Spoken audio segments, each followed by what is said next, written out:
Out to the United States, where a manhunt is underway for the shooter of right-wing influencer Charlie Kirk. The FBI has released images of what they're calling a person of interest in the case. Authorities also say they've recovered what they believe to be the shooter's rifle. Mr. Kirk was shot dead while speaking at a university in the state of Utah. US President Donald Trump called him a giant of his generation and announced that he was awarding him a posthumous Presidential Medal of Freedom. Here's a closer look at how events unfolded. Mortally wounded, Charlie Kirk is rushed away just after he was shot on the campus of Utah Valley University.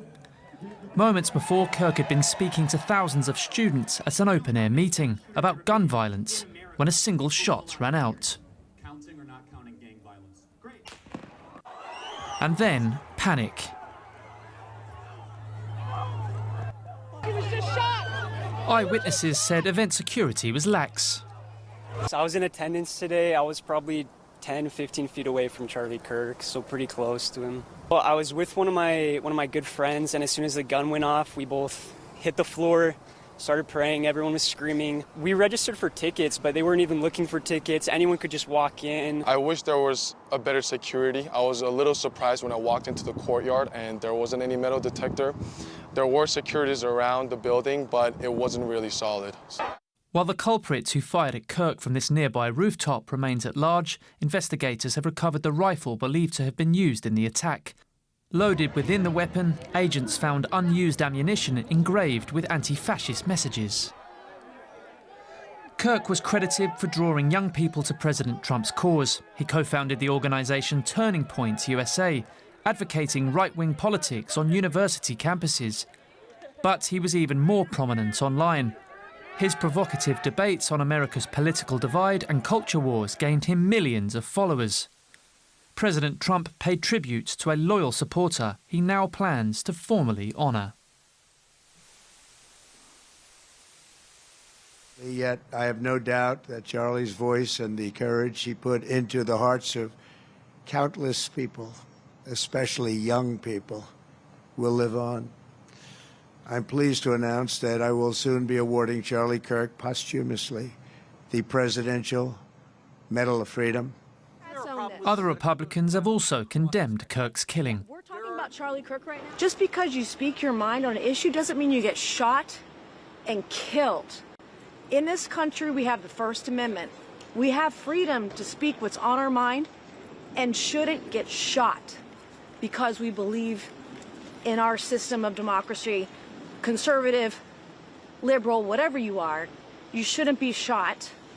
Congress paid tribute. The chair would ask that all members present in the chamber and those in the gallery please rise for a moment of prayer for Charlie Kirk and his family. But the rare display of bipartisan unity was only brief. The moment of silence soon erupted into a shouting match over how to honour the deceased, a reflection on the bitter divide in a nation torn across political lines. The House will be in order. Well, our Washington correspondent Janelle Dumalaon told me more.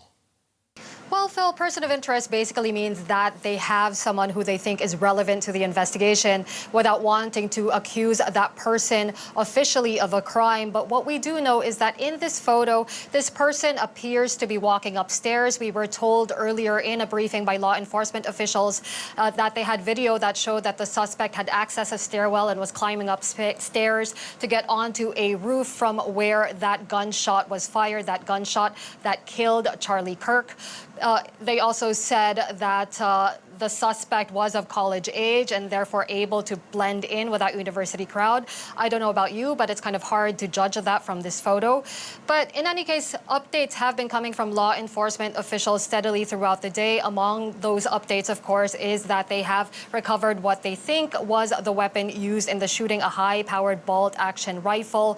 As you mentioned, there's also some reporting that there were some engravings found in the ammunition inside that rifle, engravings of transgender and anti-fascist ideology.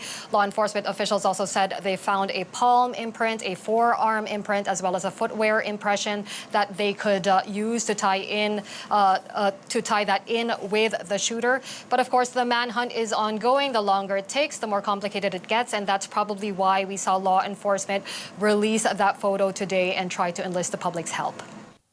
All right, let's look at this with Katie Gaddini. Katie is an associate professor of sociology at University College London and a visiting scholar at Stanford University in California. Welcome to DW.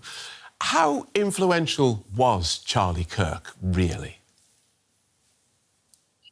He was tremendously influential. And I think what we're realizing now in his death is that he reached broad swaths of the US population that we didn't even realize he was reaching. I've studied conservatives for 10 years, and I didn't even realize the depth of influence that he's having across generations, across regions, across different Christian denominations. It's hard to overstate his importance in American politics, especially American conservative politics. Because he's credited with bringing young people to the MAGA movement. You seem to be saying that his influence goes well beyond that. That's right. I mean, obviously, his most obvious impact, especially in the 2024 election, was with Gen Z, particularly Gen Z men. But I think we're also seeing, he's been in the political game since 2012. So the original people that he influenced have now grown up. They're millennials now. These are people in their 30s. And we're also seeing older generations, baby boomers, for example, that have been touched and influenced by Charlie Kirk. I went to an event where I heard him speak 2 years ago. Everyone in the room was over the age of 50, and he was received warmly and with applause and very favorably by the people in the audience. So I think his ideas resonated well beyond the younger generation. And how did he become attached to Donald Trump's MAGA movement? He was really a Trump ally. He worked from outside the political machine. He was an on-the-ground activist, but he was very much carrying forward a lot of Trump's ideas, political ideas, and they were kind of mirroring each other, one from within the political apparatus and one from outside. He was a close ally, he was a close friend, and he really had the president's ear and the support of the president, and he gave the president support in return. And part of his brand was promoting debate, which sounds like a good thing, and usually is a good thing, but he also seemed to court controversy. Why was he such a polarizing figure? One is his style of communication. He would say very bombastic, rude statements, not politically correct. That was his brand. That was his style of communication, very similar to President Trump. And then secondly, it was the content of what he was saying that was oftentimes very inflammatory, especially his remarks against Muslims, against people from the LGBTQ community, against immigrants. But again, that was part of his appeal, was the way that he communicated messages and this sort of directness and disregard for any sort of political correctness that would normally be operating. We don't yet know the identity or motivation of the person who killed him, but the politicization of his killing is already well underway. What are you making of the political responses and rhetoric that you're seeing and hearing? What I'm seeing from some notable figures on the right in particular is that they are turning Charlie Kirk into a martyr. And there's different flavors of this circulating. I'm seeing him being called a Christian martyr, a martyr for the faith, a martyr for truth, a martyr for freedom, an American patriot martyr. But really that framing of Charlie Kirk is catalyzing and galvanizing unity across the political right. And in some cases, I think we're going to see some mobilization, whether that's on the ground or politically or ideologically, as the result of his death. Mobilization towards what? I think that's what remains to be seen. Is this going to take ideological ends where there's going to be more unity across the MAGA base, which was starting to have some cracks? Are we going to see political impetus to put forward policies that previously would have been thought as too far-reaching for the conservative movement? Are we going to see on-the-ground reactions? Are we going to see more political violence? Are we going to see protests and rallies? I think there's a real sense of being on tenterhooks right now and waiting to see how this feeling of being under attack and this figure of this martyr in Charlie Kirk is going to have on-the-ground consequences in the country. Right, let's talk about that. I want to show you quite an interesting poll which was published the day before Charlie Kirk was killed. It's from the Foundation for Individual Rights and Expression. According to their polling, 34% of US college students believe that using violence to stop a campus speech is acceptable in some cases. The graph shows the number of students agreeing with this over time, rising from 20% in 2022 to 34% in this year, 2025. Katie Gaddini, why do you think that is?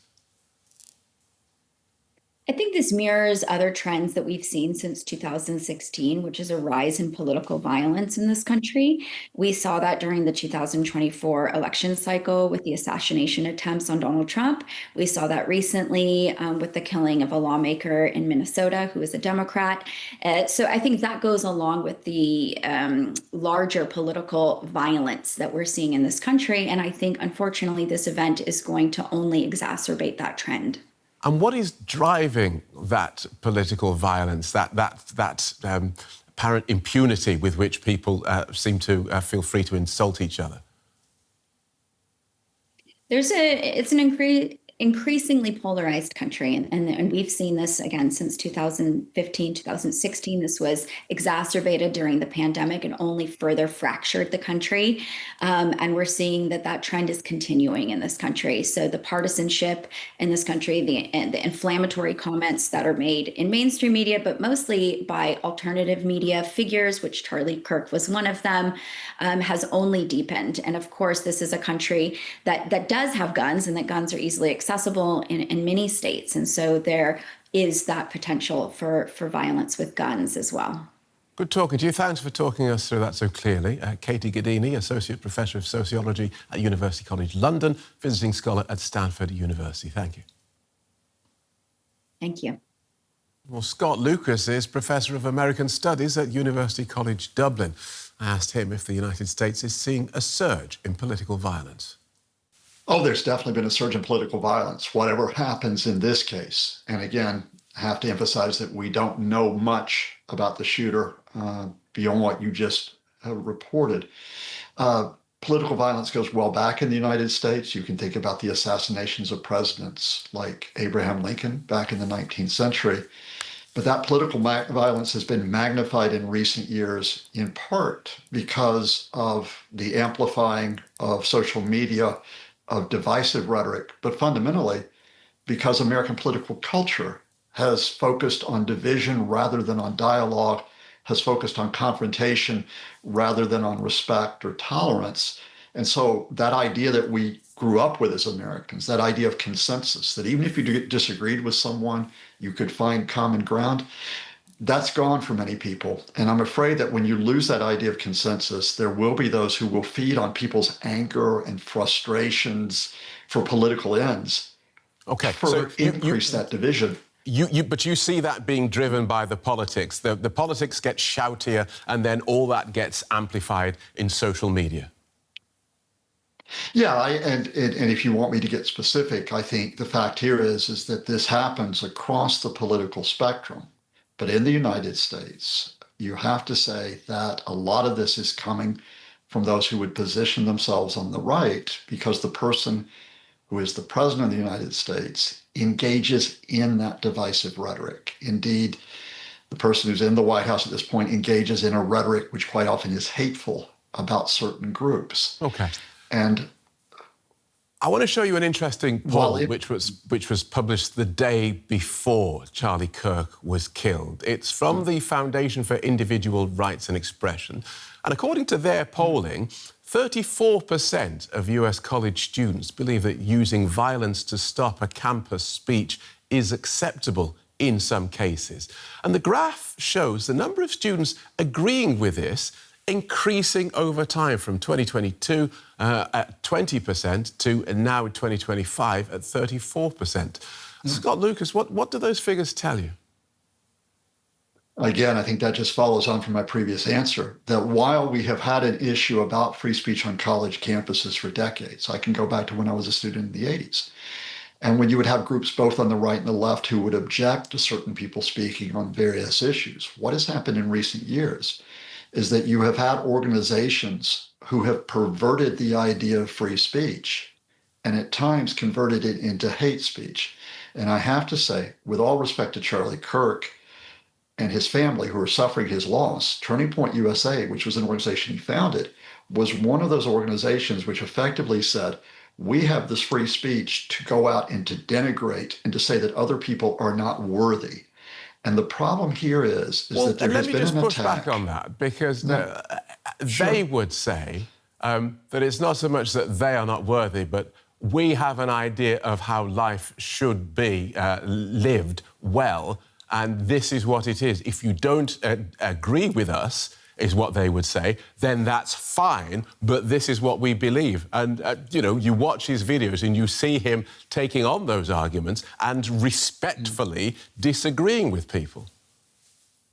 Well, no, and again, I'm going to take the statements from Charlie Kirk and Turning Point USA, for example, the statements that Black pilots are not qualified, the statement that Black women are unintelligent, the statement that the Civil Rights Act of 1965 should no longer be sustained in the United States, the statements that have been made that transgender people don't exist and that they don't have rights. And indeed, again, before this killing, which should never have happened, the last thing that occurs is that Charlie Kirk is asked about gun violence in the United States.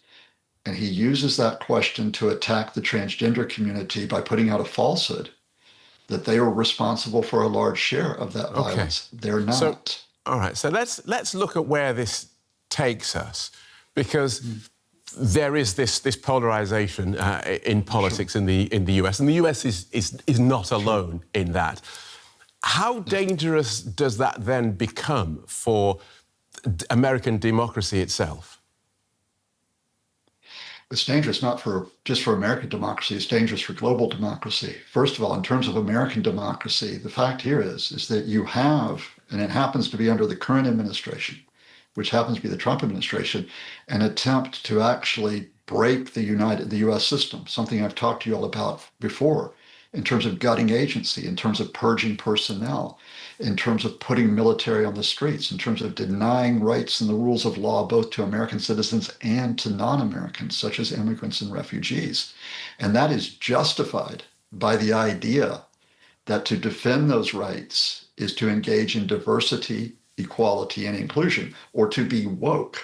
So what you do is you corrupt the language of a political culture to turn it into a divisive approach. Right. And why do I say it's beyond the United States? Because it is also happening in Europe as well. Oh, absolutely. Because groups who try to, groups who are encouraging this in the United States, who are making this attack, as it were, on institutions and on the idea of community, those US groups are linked up with certain groups in Europe, including in Germany, to try to encourage this assault. Listen, just in the last couple of minutes that we have, is this slide, if I can put it that way, is this downward slide, is it inevitable? Must we now continue on that road and indeed accelerate down it?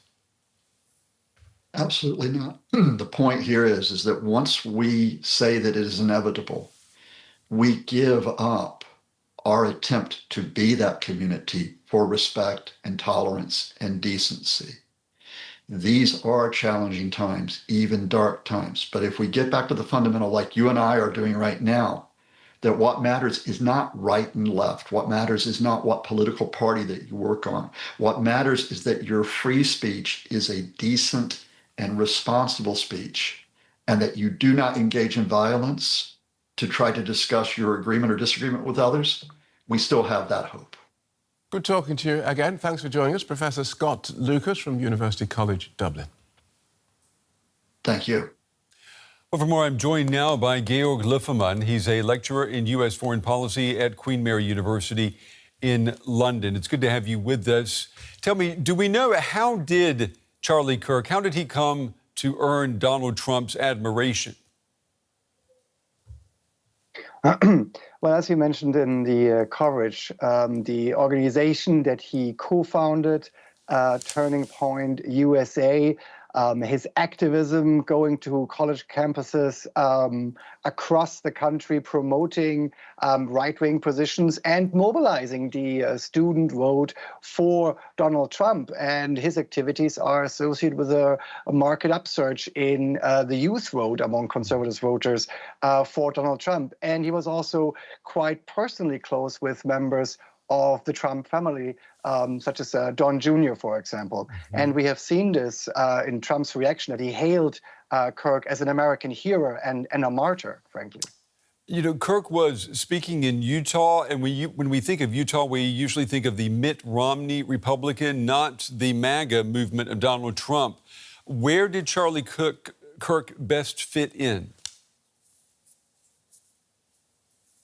Charlie Kirk was fully affiliated with the Trump movement, the MAGA movement. He had a series of very right-wing positions on gun ownership, anti-LGBTQ plus rights. He was also a promoter of right-wing conspiracy theories, including the Great Replacement theory, for example, or alleging widespread and systematic voter fraud before the 2020 presidential election. So he was very much a far-right figure in the United States. And in the immediate aftermath of his killing, we saw a reflection of the bitter political division across political lines in Congress. What does it tell us then about the current political climate, the political divide in the United States? I think this form of political violence is, a very worrying sign about the development of liberal democracy in the United States. But it also needs to be said that nobody has done more to foster a socio-political climate of hyper-partisan polarization like the president himself, Donald Trump, who has denigrated political opponents as enemies of the American people. He has emboldened political extremists like the neo-fascist and ethno-nationalist Proud Boys, and he has endorsed political violence himself, including at the insurrection in the Capitol of January 6th. And we have seen this before we even have a suspect in custody or any firm background. Trump has immediately blamed the radical left and the demonization of Republican politicians and Trump supporter for this tragic event. And, we've also seen a rise in political violence here in Europe. It seems to be becoming a feature of life in the United States once again. Do you think what we're seeing now is the start of a new cycle of political violence on both sides of the Atlantic? Yeah, absolutely. This rise of nationalist populism that we see in the United States, that we see across Europe and other countries, one of its main targets is the integrity of liberal democracy. The erosion of institutional checks and balances, that political opponents are no longer being seen as a part of a democratic process, but enemies to be destroyed. And this political climate can embolden political extremists and violence on both the right and the left. And I guess we should expect more of this type of violence after we've heard far-right figures in the United States saying that this is war following Charlie Kirk's death. Yes, absolutely. We have prominent figures on the far right in the United States, like a Steve Bannon, who talks about a war. There's talk about a civil war. And what is really dangerous about this kind of rhetoric is that individuals can become radicalized, feel legitimated in their grievances, and literally take up arms as a response to this very incendiary rhetoric. Georg Loefflmann with Queen Mary University in London. We appreciate your time and your analysis today. Thank you. Thank you.